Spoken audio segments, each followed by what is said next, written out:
JTV, Voice of Jagyapet. నమస్కారం, వార్తలకు స్వాగతం. ముందుగా ముఖ్యాంశాలు. ఎంపీ ఈటెల రాజేందర్ మీడియా సమావేశం, పలు అంశాలపై వివరణ.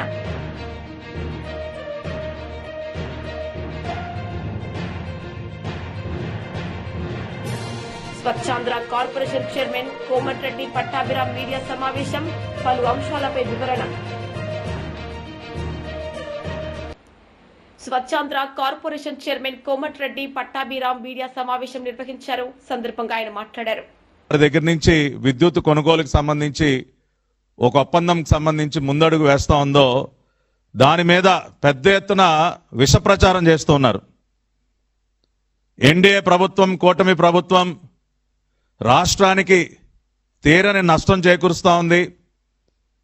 అకారణంగా మోయలేనటువంటి భారాన్ని మోపుతా ఉంది. ₹4.60 యూనిట్కి కొనుగోలుకి 25 సంవత్సరాల పాటు పీపీఏ చేసుకోవటం ద్వారా చాలా పెద్ద కుంభకోణానికి తెరలేపింది చంద్రబాబు నాయుడు గారి సారథ్యంలోని కూటమి ప్రభుత్వాన్ని. అనేక రకాలైనటువంటి విషప్రాతలు, పిచ్చిరాతలని రాస్తున్నారు. దానికి సంబంధించి ఇవాళ వాళ్ళు చెప్పేటటువంటి అబద్ధాలు ఏ విధంగా ఉంటాయి, అసలు వాస్తవాలు ఏంటి అనేది వాళ్ళ డాక్యుమెంట్ల ఆధారంగా, డాక్యుమెంటెడ్ ఎవిడెన్స్తో. ఎందుకంటే మాకు చంద్రబాబు నాయుడు గారు ఎప్పుడు కూడా ఈ విధంగా కాగితాలు చూపించి మాట్లాడండి, నిజాలు మాట్లాడండి అని చెప్తారు. వాళ్ళలాగా కట్ అండ్ పేస్ట్ జాబులు, బ్లర్ చేసి కాగితాలు మేము చూపించాం. అందుకనే ఇవాళ అసలు యాక్సిస్ రెన్యూబుల్ ఎనర్జీకి సంబంధించి గత ప్రభుత్వం ఏం చేసింది, గత ప్రభుత్వం చేసినటువంటి నిర్వాహకం ఏంటి, ఇవాళ చంద్రబాబు నాయుడు గారు ప్రభుత్వం ఏ రకంగా రాష్ట్రానికి కొన్ని వేల కోట్ల రూపాయలు ఆదా చేస్తూ ఉంది, రాష్ట్రానికి ఏ విధంగా మేలు చేసింది అనేది ఒకసారి చూద్దాం. ముందుగా మనం మాట్లాడుకోవాల్సింది జీవో నంబర్ 35 గురించి. ఇది నవంబర్ 18, 2019 జగన్మోహన్ రెడ్డి ప్రభుత్వం విడుదల చేసినటువంటి జీవో నంబర్ 35. ఈ జీవో ఆ రోజున దేనికి విడుదల చేశారంటే, దానికి ముందు ఉన్నటువంటి పవర్ పర్చేజ్ అగ్రిమెంట్స్ అన్నీ కూడా అర్ధాంతరంగా రద్దు చేస్తూ విడుదల చేసినటువంటి జీవో. మీ అందరికీ గుర్తుండే ఉంటుంది. జగన్మోహన్ రెడ్డి అధికారంలోకి రాగానే ఇవాళ అప్పుడున్నటువంటి అనేక కంపెనీలు ఏవైతే రాష్ట్రంలో వ్యాపారాలు చేస్తూ ఉన్నాయో, ఒప్పందాలు చేసుకుని ఉన్నాయో, వాళ్ళ దగ్గర నుంచి డబ్బులు గుంజడానికి కానివ్వండి, రకరకాలుగా వాళ్ళ బెదిరింపులు గురి చేయడానికి కానీ అనేక నిర్ణయాలు తీసుకుంది. ఆ రకంగానే పీపీఏల రద్దుకి సంబంధించి వాళ్ళు విడుదల చేసినటువంటి జీవో. అంటే దీని ద్వారానే అసలు మొత్తం ఈ కథంతా ప్రారంభమైంది. యాక్సిస్ రెన్యూబుల్ ఎనర్జీకి సంబంధించి కానీ మిగతా అనేక కంపెనీలు సోలార్, విండ్, రెన్యూబుల్ ఎనర్జీలో ఏదైతే పెట్టుబడులు పెట్టడానికి ముందుకు వచ్చి ఆ కంపెనీలకు సంబంధించి ఈ జీవో విడుదల చేసిన తర్వాత పెద్ద ఎత్తున దీనిపైన ఆ రోజున చర్చ జరగటమే కాకుండా అంతర్జాతీయ వేదికల మీద కూడా మన దేశాన్ని నిలదీయటం జరిగింది. వరల్డ్ ఎకనామిక్ ఫోరం దావోస్లో ఆనాటి మరి కామర్స్ మినిస్టర్ పీయూష్ గోయల్ గారిని అయితే చాలా గట్టిగా నిలదీశారు. మీ దేశంలో ఒక రాష్ట్రంలో ఈ విధంగా పీపీఎల్ని అకారణంగా రద్దు చేస్తూ ఉన్నారు, గత ప్రభుత్వాలు చేసుకున్నటువంటి లీగల్ అగ్రిమెంట్స్ని రద్దు చేస్తూ ఉన్నారు. ఈ విధంగా అయితే మేము పెట్టుబడులు ఎలా పెట్టాలి, మాకు ఏ నమ్మకం ఉంటుందని చెప్పి దావోస్లో కూడా ఈ జీవో విడుదల చేసిన తర్వాత నిలదీశారు. దాని తర్వాత ఇక గత్యంతరం లేని పరిస్థితుల్లో కేంద్ర ప్రభుత్వం కూడా గట్టిగా అక్షింతలు వేసేసరికి మళ్ళీ ఇంకొక జీవోను విడుదల చేశారు. ఇది జీవో నెంబర్ 1 డేటెడ్ 1/3/2021, మార్చ్ 1, 2021 ఇంకొక జీవో రిలీజ్ చేశారు. ఈ జీవో దేనికయ్యా అంటే, వాళ్ళు రిలీజ్ చేసినటువంటి జీవో నెంబర్ 35ని వాళ్ళు ఉపసంహరించుకుంటూ government hereby clarify that the amendments made in GO number 35 above will be prospective effect only. అంటే BJP MLA Aleti Maheshwar Reddy media సమావేశం నిర్వహించారు. సందర్భంగా పలు అంశాలపై ఆయన మాట్లాడారు. నన్ను కోసిన పైసలు లేవని చెప్పేసి చెప్తున్న రేవంత్ రెడ్డి గారు మరి పీసీసీ అధ్యక్షుడిగా ఉన్నప్పుడు కూడా మీకు తెలుసు కదా ఈ రాష్ట్ర పరిస్థితి. పీసీ అధ్యక్షుడిగా ఉన్నప్పుడు కూడా అనేక మార్లు ఈ రాష్ట్రంలో 5,29,000 కోట్ల రూపాయలు అప్పున్నదని చెప్పి పదే పదే చెప్పిన మీరు మాట మార్చి నేను 3 లక్షల అప్పుని అనుకున్నా అని చెప్పి నిన్న పోలీస్ అకాడమీలో మాట్లాడుతూ చెప్తావు. నేను 3 లక్షల అప్పు అనుకున్నా, 3 లక్షల ఆదాయం అనుకున్నా, కానీ చూస్తే ఇన్ని లక్షల కోట్ల అప్పున్నదని చెప్తా ఉన్నారు. మరి 3 లక్షల కోట్ల అప్పు ఉంటే ఆ రోజు మరి 5,29,000 కోట్ల అప్పు ఉన్నదని ఎందుకు చెప్పినావు? అంటే నీకు అప్పుల సంగతి పూర్తిగా అవగాహన ఉండి ఈరోజు అధికారం కోసం అనేకమైనటువంటి హామీలు ఇచ్చి ఈరోజు ఏదో ఒక రకంగా ఈ రాష్ట్ర ఆర్థిక పరిస్థితి బాగాలేదు, గత ప్రభుత్వం పూర్తిగా దివాలా తీసింది, అందుకనే నేను ఈ సంక్షేమ కార్యక్రమం ఇవ్వలేనన్నట్టుగా తప్పించుకునే ప్రయత్నం చేసి ప్రజల్ని ప్రిపేర్ చేస్తున్న పరిస్థితి చూస్తే దీని వెనుక పెద్ద ఆలోచన ఉన్నట్టుగానే కనపడతా ఉన్నది. నువ్వే అంటావు చెడు చెవులో చెప్పాలా, మంచి మాట జనాల్లో చెప్పాలని. మరి ఈరోజు అదే చెడు నీవు చెప్పాలనుకునేది వారిని అక్కడ ఉన్నటువంటి జేసీ నాయకులు పిలిచి మాట్లాడవచ్చు కదా. నీవు ప్రజలకు ఉద్యోగస్తులకు మధ్యలో కాన్ఫ్లిక్ట్ ఏర్పాటు చేసే ప్రయత్నం చేస్తున్నావు. ప్రజల్ని ఉద్యోగస్తుల మీద గుసగొల్పే ప్రయత్నం చేస్తూ ఉన్నావు. ఇది గతంలో ఎన్నడూ చూడలేదు. రాష్ట్రానికి భరోసా ఇవ్వాల్సినటువంటి ముఖ్యమంత్రి ఇప్పుడు ఉద్యోగులను ప్రజలను భయపెడతా ఉన్నాడు. ముఖ్యమంత్రి అంటే ప్రజా సమస్యలు పరిష్కరించాలా, భరోసా కల్పించాల్సినటువంటి రాష్ట్ర అధినేత. ప్రజలకు భరోసా కల్పించి సమస్యలు పరిష్కారం చేసేటువంటి ఒక రాష్ట్ర అధినేత అయి ఉండి ఈరోజు భరోసా మాట ఏమో దేవుడెరుగు, పూర్తిగా రాష్ట్రం దివాలా తీసింది, పూర్తిగా రాష్ట్రం అప్పుల పాలైంది అని చెప్పేసి పదే పదే చెప్పి ఈ రాష్ట్ర పరువు తీయడమే కాకుండా ఈరోజు ప్రజల్ని ఒకవైపు ప్రిపేర్ చేస్తూ మరోవైపు ప్రజల్ని ఉసిగొలుపుతా ఉన్నాం ఉద్యోగస్తుల మీదకి. ఇది ఉద్యోగస్తులకు ప్రజలకు ఏం సంబంధం అని అడుగుతున్నా. ప్రజల్ని ఉద్యోగస్తుల మీదకి ఎందుకు ఉసిగొలుపుతా ఉన్నాను అడుగుతున్నా. అంటే వాళ్లకు డబ్బులు ఇవ్వడానికట సంక్షేమ కార్యక్రమం ఎత్తేయాలన్నట. మరి ఈరోజు 1,000 కోట్ల రూపాయలు నువ్వు బడా కాంట్రాక్టర్లకు నువ్వు బీ ట్యాక్సులు తీసుకొని వాళ్ళ బిల్లులు పాస్ చేస్తున్నప్పుడు కనురానటువంటి ఈ సమస్య ఈరోజు కేవలం ఉద్యోగస్తుల జీతభత్యాలు, డిఏలు, వారికి ఇవ్వాల్సినటువంటి పెండింగ్ బిల్లులు ఇవ్వడానికి ఆరోగ్యశ్రీ కట్ చేయాలన్నా, ఫీ రియంబర్స్మెంట్ కట్ చేయాలన్నా, రైతు భరోసా కట్ చేయాలన్నా చెప్పు అని అడుగుతా ఉన్నావంటే ఇంతకన్నా దుర్మార్గం ఇంకొకటి ఉన్నదా ముఖ్యమంత్రి గారు అని అడుగుతా ఉన్నా. అదే నువ్వు రాఘవ కన్స్ట్రక్షన్ వైఎస్ఆర్సీపీ మహిళా విభాగం అధ్యక్షురాలు ఎమ్మెల్సీ వరదు కళ్యాణి పట్టాభిరామ్ మీడియా సమావేశం నిర్వహించారు. సందర్భంగా ఆమె మాట్లాడారు. ఉన్న శాఖలో ఇలాంటి అవినీతి జరుగుతూ ఉండడం నిజంగా చాలా దారుణమైన పరిస్థితి. అసలు మొదటేమో 1,00,000 మంది మహిళలకి కుట్టు మిషన్స్ ఇస్తామని చెప్పారు. ఇందులో 50 రోజుల్లో 157 కోట్ల స్కామ్ కి వీళ్ళు తెరలేపారు అన్నమాట. అసలు 2 రోజులుగా ఈ స్కామ్ గురించి రాష్ట్రంలో ఉన్న మహిళలందరూ కూడా గగ్గోలు పెడుతూ ఉన్నారు. క్లియర్ గా ఈ స్కామ్ అనేది అర్థమైపోతూ ఉండే పరిస్థితి. కానీ ఈ రాష్ట్ర ప్రభుత్వంలో పెద్దలు ఎవరు కూడా కనీసం నోరు మెదపట్లేదంటే ఇందులో ఎవరెవరి పాత్ర ఉందో మనం అర్థం చేసుకోవచ్చు. అసలు ఈ స్కీమ్ అనేది మహిళా దినోత్సవం రోజు ముఖ్యమంత్రి గారు లాంచ్ చేయడం జరిగింది. ఈ కుట్టు మిషన్స్ ట్రైనింగ్ ప్రోగ్రామ్ అనేది అది ఎంత భారీగా మహిళా దినోత్సవం రోజు లాంచ్ చేసిన ఈ స్కీమ్ లో ఇంత భారీ స్కెచ్ వేసి ఇంత స్కామ్ కి తెరలేపడం నిజంగా చాలా దురదృష్టకరం. గతంలో జగనన్న పాలనలో తీసుకుంటే మనం చూసాం, ఈ బీసీ మహిళల కోసం ఆసరా ఇచ్చేవారు, చేయూత ఇచ్చేవారు, అలాగే 0 వడ్డీ, అమ్మఒడి పథకం అమలయ్యేది. అలాగే మహిళల కోసం ఇళ్ల పట్టాలు ఇచ్చేవారు, ఇల్లు నిర్మాణం చేసి ఇచ్చారు. అలాగే తీసుకుంటే పెళ్లి కానుక, ఫీజు రియంబర్స్మెంట్ ఇన్ని బీసీ మహిళలకు ఇచ్చేవారు. అవన్నీ కూడా ఈ కూటమి ప్రభుత్వం అధికారంలోకి వచ్చాక ఎత్తేయడం జరిగింది. ఎత్తేయడం కాకుండా కొత్తగా ఇస్తామన్నవి ఏవి కూడా వీళ్ళు ఎన్నికల టైంలో ఇస్తామన్నవి ఇవ్వలేదు కదా. ఈ మహిళల ట్రైనింగ్, కుట్టు మిషన్ల ట్రైనింగ్ లో ఎంత స్కామ్ చేయడం అంటే నిజంగా వీళ్ళు ఎంత మహిళా వ్యతిరేక ప్రభుత్వమో మనం అర్థం చేసుకోవచ్చు.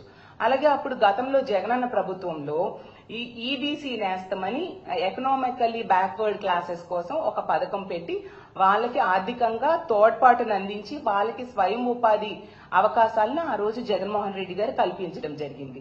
ఈ రోజు తీసుకుంటే ఆ పథకాన్ని ఎత్తేసారు సరికదా, ఆ మహిళలకు ఇచ్చే ఈ కుట్టు మిషన్స్ అలాగే ట్రైనింగ్ ప్రోగ్రామ్ లో ఇంత భారీ స్కామ్ కి తెరలోపడం అంటే నిజంగా ఎంత మోసం చేయడం మహిళలకి మనం అర్థం చేసుకోవచ్చు. అలాగే తీసుకుంటే గతంలో జగన్మోహన్ రెడ్డి గారి ప్రభుత్వంలో కాపు నేస్తం అని చెప్పి కాపు మహిళల కోసం ఆ పథకాన్ని అమలు చేసి వాళ్ళకి ఎంతగానో తోడ్పాటును అందించడం జరిగింది. మరి ఈ కూటమి ప్రభుత్వం అధికారంలోకి వచ్చింది కదా, చంద్రబాబు నాయుడు గారైనా పవన్ కళ్యాణ్ గారు గాని ఈ కాపు మహిళల కోసం ఒక ఉపాధి అవకాశాన్నైనా లేక ఒక పథకాన్నైనా ఇచ్చారా అని నేను అడుగుతూ ఉన్నాను. ఇవ్వలేదు సరికదా. ఆ కాపు మహిళలకి ఇచ్చే ఈ ట్రైనింగ్ కుట్టు మిషన్స్ ట్రైనింగ్ ప్రోగ్రామ్ లో కూడా ఇలాంటి భారీ అవినీతికి పాల్పడాలని వీళ్ళు ప్రయత్నిస్తూ ఉన్నారంటే ఎంత దారుణమో, ఎంత దారుణంగా మహిళల్ని వీళ్ళు మోసం చేయడానికి పూనుకున్నారో మనం అర్థం చేసుకోవచ్చు. అసలు ఈ రాష్ట్రంలో తీసుకుంటే ఈ ప్రభుత్వం అధికారంలోకి వచ్చాక ఎన్నో కుంభకోణాలు, ఒకవైపు ఇసుకలో కుంభకోణం చూస్తూ ఉన్నాం, మట్టిలో కుంభకోణం చూస్తున్నాం, మద్యంలో కుంభకోణం చూస్తున్నాం, వర్షా భూముల్లో కుంభకోణం చూసాము, అలాగే అమరావతి టెండర్లో కుంభకోణం చూసాము, అలాగే కాంట్రాక్ట్ పనుల్లో కుంభకోణం మనం చూస్తూ ఉన్నాము, చెరువు పనుల్లో కుంభకోణం చూస్తూ ఉన్నాము, అలాగే గోకులాల నిర్మాణంలో కూడా కుంభకోణం చూస్తూ ఉన్నాము, విద్యుత్ కొనుగోలు ఒప్పందాల్లో కూడా కుంభకోణం చూస్తున్నాం. ఇవన్నీ సరిపోవన్నట్టుగా మహిళలకి ఇచ్చే కుట్టు మిషన్స్ ట్రైనింగ్ లో కూడా వీళ్ళు కుంభకోణం చేయాలనుకోవడం నిజంగా చాలా దారుణమైన పరిస్థితిని నేను భావిస్తూ ఉన్నాను. అసలు వీళ్ళు శిక్షణ పెట్టిందే బీసీలకు, ఈబీసీలకు, కాపు మహిళలకి 1,00,000 మంది మహిళలకి ట్రైనింగ్ ఇద్దామని అనుకున్నారు. ఈ కుట్టు మిషన్ స్కీమ్ ని కూడా కమిషన్స్ కి కల్పతరువుగా వీళ్ళు మార్చేశారు. అంటే ఎంత దారుణమైన పరిస్థితి నెలకొందో మనం అర్థం చేసుకోవచ్చు. అసలు ఆడబిడ్డల సొమ్ము తినడానికి ఈ కూటమి ప్రభుత్వంలో ఉన్న పెద్దలకి అసలు సిగ్గు అనిపించట్లేదా అని నేను అడుగుతూ ఉన్నాను. ఈ రోజు తీసుకుంటే 1,00,000 మంది మహిళలకి వీళ్ళు ఏం చెప్పారు, ఈ 1,00,000 మంది మహిళలకి శిక్షణ కోసం 230 కోట్లు కేటాయించారంట. ఓకే, మంచిదే. అసలు కుట్టు మిషన్ కి అవుతుంది, ఒక కుట్టు మిషన్ కి 4,000 సుమారుగా చెప్తున్నారు. మాజీ మంత్రి కేటీఆర్ మీడియా సమావేశం నిర్వహించారు. సందర్భంగా పలు అంశాలపై ఆయన మాట్లాడారు. అందులో ముఖ్యంగా ఏ రాజకీయ పార్టీ అందులో లేని నాడు ఆనాడు టీఎన్జీఓలు ఆమోస్ గారి నేతృత్వంలో, ఇంకా అంతకంటే ముందు బుద్ధిజీవుల నేతృత్వంలో రాజకీయ నాయకులు కనీసం ఆనాడు మేలుకోకముందే మేలుకొని విద్యార్థులు, ఉద్యోగ సంఘాల నాయకులు పోరాటానికి శ్రీకారం చుట్టి అల్టిమేట్గా కేసీఆర్ గారి నాయకత్వంలో అమరుల త్యాగాల ఫలితంగా ప్రజల ఆశీర్వాదంతో సాధించిన తెలంగాణ రాష్ట్రాన్ని అవమానించే విధంగా, ఈ రాష్ట్ర భవిష్యత్తుకు ఒక శాపం పెట్టే విధంగా నిన్న ముఖ్యమంత్రి రేవంత్ రెడ్డి మాట్లాడిన దారుణమైన మాటలు ఏవైతున్నాయో అని చూసిన తర్వాత ఆరోగ్యం బాగాలేకపోయినా, ఇంకోటి బాగాలేకపోయినా, ఏదేమైనా సరే ఖచ్చితంగా నువ్వు పోవాల్సిందే, మాట్లాడాల్సిందే. పార్టీ తరఫున పార్టీగా మనం చెప్పాలి, మన వాదన పార్టీగా మనం చెప్పాలి తెలంగాణ ప్రజలకు కొన్ని వాస్తవాలు అని మా అధ్యక్షులు తెలంగాణ తొలి ముఖ్యమంత్రి కేసీఆర్ గారి ఆదేశం మేరకు ఇవాళ మనందరం ఇక్కడ కూర్చునున్నాం. నిజంగా నిన్న రేవంత్ రెడ్డి గారు మాట్లాడిన మాటలు చూస్తే స్వతంత్ర భారతదేశ చరిత్రలోనే అత్యంత అసమర్థుడు, ఒక చేతగానివాడు, ఒక పనికిరాని దక్షత లేని పాలకుడు ఇంకొకరు లేరు ఈ దేశంలో అనేది మాత్రం తేలిపోయింది. అట్లాగే ఇంకోటి కూడా తేలిపోయింది. ఏవైతే వీళ్ళు ఒక 420 హామీలతో అభయ హస్తం అనే పేరు మీద ఇచ్చిన మేనిఫెస్టో, అందులో సబ్బండ వర్గాలకు కలిపి 420 హామీలు ఏవైతే ఇచ్చినరో, కాంగ్రెస్ మేనిఫెస్టో ఈ శతాబ్దపు అతిపెద్ద మోసం అనేది కూడా తేలిపోయింది. అట్లాగే కేసీఆర్ గారు చిలుకకు చెప్పినట్టు చెప్పిండ్రు తెలంగాణ సమాజానికి. ఢిల్లీ పార్టీలను నమ్మితే 60 ఏళ్ళు గోసపడ్డం, మళ్ళా మోసపోతే ఢిల్లీ పార్టీల చేతుల్లా మళ్ళా గోసపడతాం, మళ్ళా ఆగమవుతాం అని చిలుకకు చెప్పినట్టు 100 సభలు మాట్లాడితే ప్రతి సభలో తెలంగాణ సమాజానికి ఒక అన్నగా, ఒక సోదరుడిగా, ఒక తండ్రిగా వారు చెప్పడం జరిగింది. ఆనాడు ఎన్నికల నాడు కేసీఆర్ గారు చెప్పిన ప్రతి మాట ఢిల్లీ పార్టీలను నమ్మితే ఆగమైతే తెలంగాణ అని చెప్పిన మాట అక్షర సత్యం అని చెప్పి ఇవాళ రుజువైంది. ముఖ్యమంత్రి గారు మాట్లాడుతూ నన్ను ఎవరు నమ్ముతలేరు, అప్పు ఉడతలేదు, ఢిల్లీకి వెళ్తే దొంగను చూసినట్టు చూస్తుండ్రు, అపాయింట్మెంట్ కోసం పోతే చెప్పులు ఎత్తుకపోతాడేమో అని భయపడుతున్నారు. నాకు తెలిసి అయితే నాకు దగ్గర 48-49 ఏళ్ళు ఉన్నాయి. నేను కూడా రాజకీయాలను ఒక 35 ఏళ్ళకి వెళ్ళి చిన్నప్పటి నుంచి పేపర్లు చదివే అలవాటు ఉంది, టీవీ చూసే అలవాటు ఉంది, రాజకీయ కుటుంబంలో పుట్టినా కాబట్టి దగ్గర నేను కూడా ఒక 10-15 మంది ముఖ్యమంత్రులు వాళ్ళ నడవడిక వాళ్ళ మాట తీరువన్నీ చూసినాను. నాకు పక్కన చాలామంది విశేషమైన అనుభవం కలిగిన వాళ్ళు ఉన్నారు. కానీ బహుశా ఇంత దివాలా కోరు మాటలు మాత్రం బహుశా ఈ దేశ చరిత్రలనే ఏ రాజకీయ నాయకుడు కూడా మాట్లాడలేదు. ముఖ్యమంత్రి కాదు, ఏ రాజకీయ నాయకుడు కూడా మాట్లాడలేదు. ఒక్క మాటలో చెప్పాలంటే రేవంత్ రెడ్డి గారు నిన్న నాకు పరిపాలన చేత కాదు అని కాడి పడేసిండని చెప్పక తప్పదు. చాలా స్పష్టంగా కాడి వారేసి నాతో కాదు అని చేతులు ఎత్తేసిండు. ఇక అయిపోయింది, నాతో కాదని నిన్న స్పష్టంగా చెప్పిండు.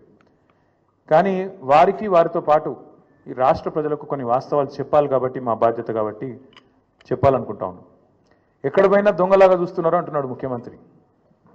మరి దొంగలెక్క కాకపోతే ఎట్లా చూస్తారు? దొంగలెక్కనే చూస్తారు. నోట్ల కట్టలతో దొరికిపోయిన దొంగను ఖచ్చితంగా దొంగనే అంటారు, దొంగనే చూస్తారు. ఒక విశ్వసనీయత లేని ఓటుకు నోటు దొంగను కాంగ్రెస్ అనే ఒక ఎర్రి పార్టీ గుడ్డిగా నమ్మి సీఎం చేసింది. కానీ ఖచ్చితంగా దేశంలో మిగతా ఎవరు మాత్రం నమ్ముతలేరు. మోసగాళ్లను దొంగలే అంటారు ముఖ్యమంత్రి గారు. ఖచ్చితంగా అది ఈ రోజు కాదు, చివరి రోజు దాకా కూడా నీ పరిస్థితి అదే ఉంటుంది, యాద పెట్టుకోని చెప్తున్నా. తప్పు చేసింది దొంగ చేతికి తాళాలిచ్చి కాంగ్రెస్ పార్టీ రాహుల్ గాంధీ గారు. ఈరోజు మే 6, 2025 నేను మీ అందరు గుర్తు చేస్తున్నా, సరిగ్గా 3 సంవత్సరాల కిందట ఇదే రోజు మే 6, 2022 నాడు రాహుల్ గాంధీ గారు వరంగల్కి వచ్చినారు.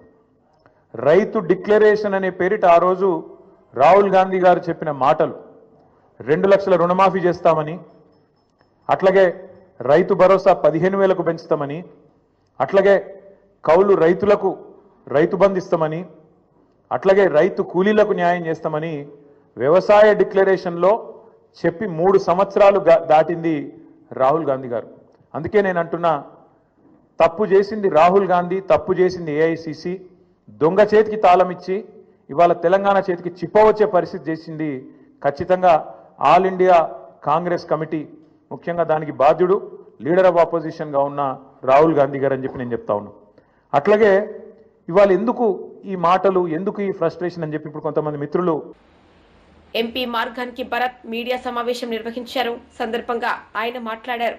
మార్కెట్లో దొరుకుతున్నప్పుడు ₹2.49 ఎందుకు చేసుకున్నారు అని చెప్పి ప్రశ్నించిన ఇదే పెద్ద మనిషి ఇప్పుడు ₹4.60 చేసుకోవడంలో అర్థం ఏంటి అని అడుగుతున్నా.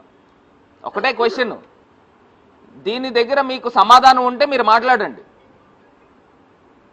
అంటే ఇప్పుడు వ్యాపారవేత్తలండి, వ్యాపారవేత్తలు ఏం చేస్తారనండి? ఇప్పుడు నేను వ్యాపారం చేస్తున్నాను అనుకో, జనరల్గా ఏం చేస్తారు?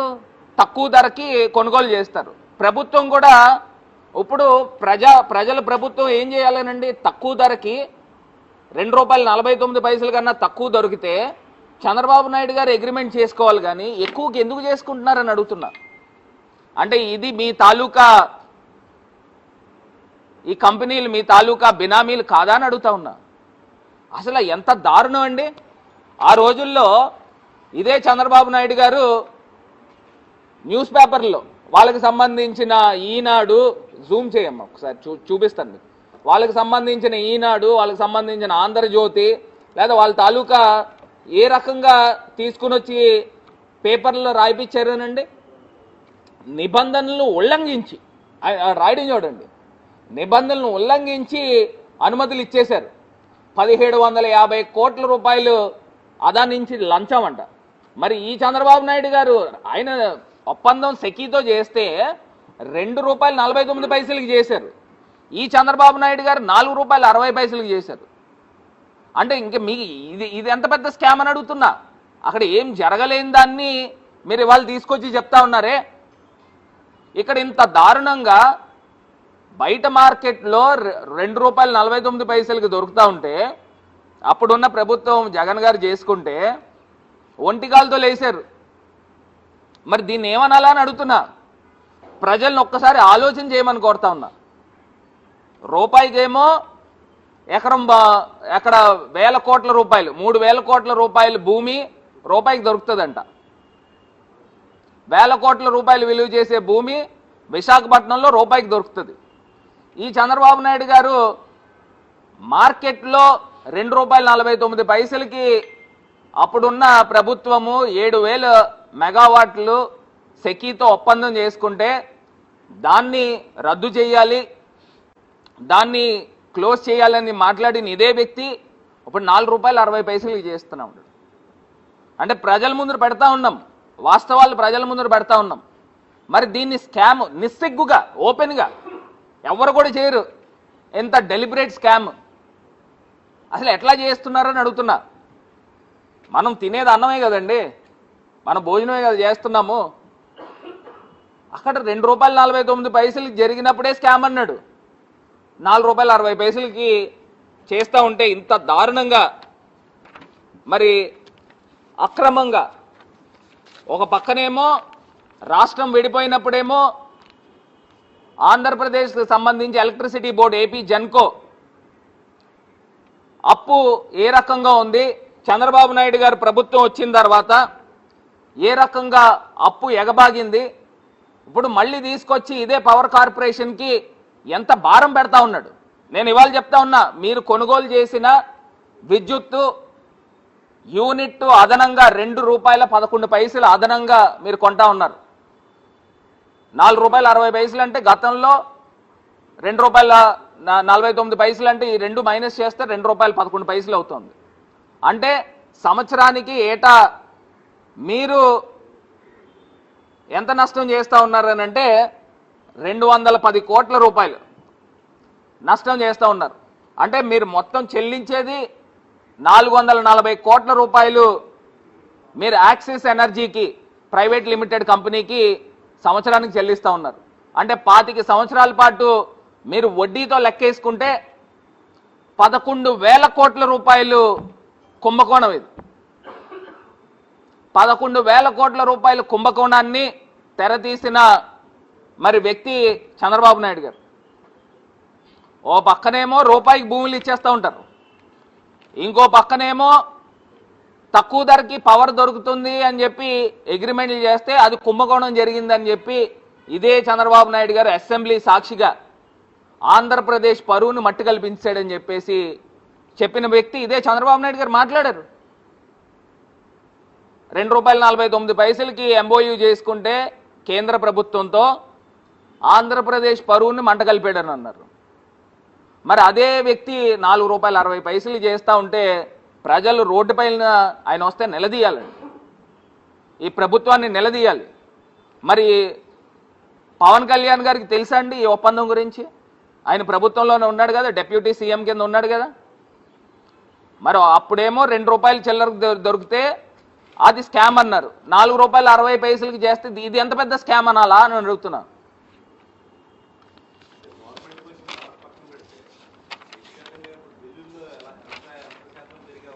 అది కూడా మాట్లాడతానండి. ఇప్పుడు ఆంధ్రప్రదేశ్ రాష్ట్రము సుమారుగా ఇప్పుడున్న ప్రభుత్వం ప్రజలపైన అదనంగా 15,000 కోట్ల రూపాయలు భారం పెడతా ఉంది. ఒక పక్కనేమో ప్రజలపైన భారం వేసేస్తూ ఉన్నారు, ఇంకో పక్కనేమో మార్కెట్లో ₹1.99 దొరుకుతుందని చెప్పిన ఇదే చంద్రబాబు నాయుడు గారు గతంలో ఇప్పుడు ₹4.60 చేసుకుంటూ ఉన్నారు. అంటే ఇదంతా భారం ఎవరిపైన పడుతుంది? ఆయన పైన పడుతుందండి, లేదా నా పైన పడుతుందా? ఎవరిపైన పడుతుంది? ప్రతి సగటు ఎంపీ ఈటెల రాజేందర్ మీడియా సమావేశం నిర్వహించారు. సందర్భంగా పలు అంశాలపై ఆయన మాట్లాడారు. పరిపాలించే చేతగాక, చేవలేక, అనుభవం లేక, ఏది మాట్లాడనో ఏది మాట్లాడకూడదో, ఏది చేయాలనో ఏది చేయకూడదో ఆ గంభీరత లేనటువంటి రేవంత్ రెడ్డి ఇవాళ చివరికి తెలంగాణ రాష్ట్రాన్నే ఒక దివాలాకోరు రాష్ట్రంగా, తెలంగాణ ప్రజల్ని ఎందుకు పనికిరాని వాళ్ళుగా ఇవాళ చిత్రీకరించే ప్రయత్నం చేయడాన్ని తీవ్రంగా ఖండిస్తున్నాం. తెలంగాణ ప్రజలారా, మీరు లోతుగా ఈ సందర్భంలో ఆలోచించాల్సిన అక్కడ ఉంది. నిజంగా రేవంత్ రెడ్డి గారు చెప్పేది నిజమా? దానికి వాస్తవాలు ఏంది తెలుసుకోవాల్సిన అక్కడ ఉన్నది. నిన్నటి దాకా శాసనసభలో 10 సంవత్సరాల కాలం పాటు పర్ క్యాపిటా ఇన్కంలో నంబర్ 1 తెలంగాణ, వరి ఉత్పత్తిలో నంబర్ 1 తెలంగాణ, జిఎస్డిపి పెరుగుదలలో నంబర్ 1 తెలంగాణ, 4 కోట్ల జనాభా అయినప్పటికీ కూడా అనేక రాష్ట్రాల కంటే కూడా బడ్జెట్లో అత్యధిక పెట్టిన రాష్ట్రం తెలంగాణ. ఇవాటికి నిన్న మొన్న కూడా బట్టి విక్రమార్క గారు పెట్టిన బడ్జెట్ 3,04,000 కోట్లు అనుకుంటా నాకు తెలిసి.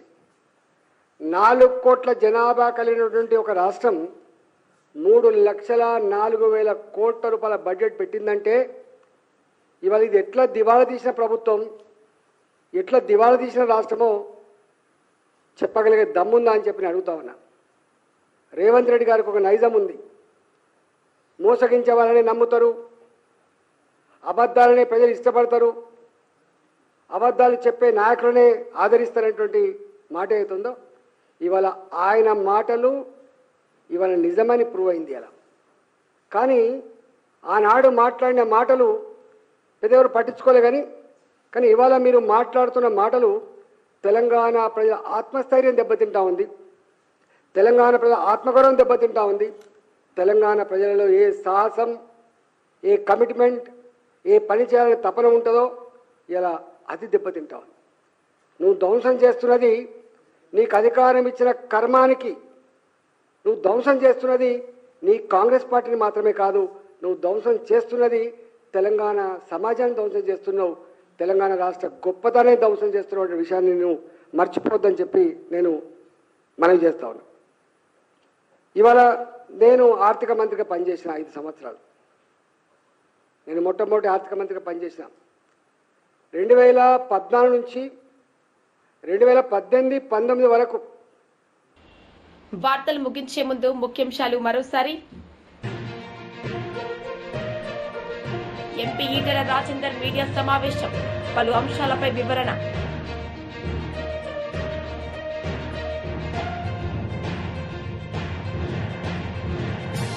Swachhandhra corporation chairman Komatireddy Pattabhiram media సమావేశం, పలు అంశాలపై వివరణ.